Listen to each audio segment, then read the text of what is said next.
এটা তো লোকসভা নির্বাচন, দেশের নির্বাচন, একটা রাজনৈতিক সংগ্রাম।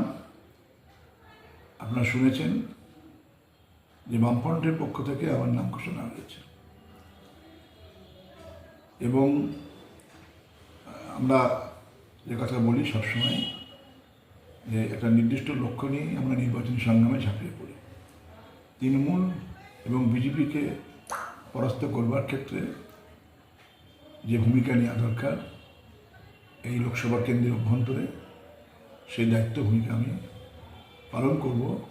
প্রায় 45-50 বছরের বেশি ধরে এই এলাকাতে যে রাজনৈতিক কাজ, আন্দোলন সংগ্রাম, গরিব মানুষ, শ্রমজীবী মানুষ, গণতন্ত্র রক্ষার জন্য, সাম্প্রদায়িকতাবাদের বিরুদ্ধে লড়াইয়ে যে ভূমিকা আমরা পালন করেছি, সেই কাজগুলোকেই এই নির্বাচনের মধ্যে দিয়েও আমরা এগিয়ে নিয়ে যাব এবং লক্ষ্য একটাই,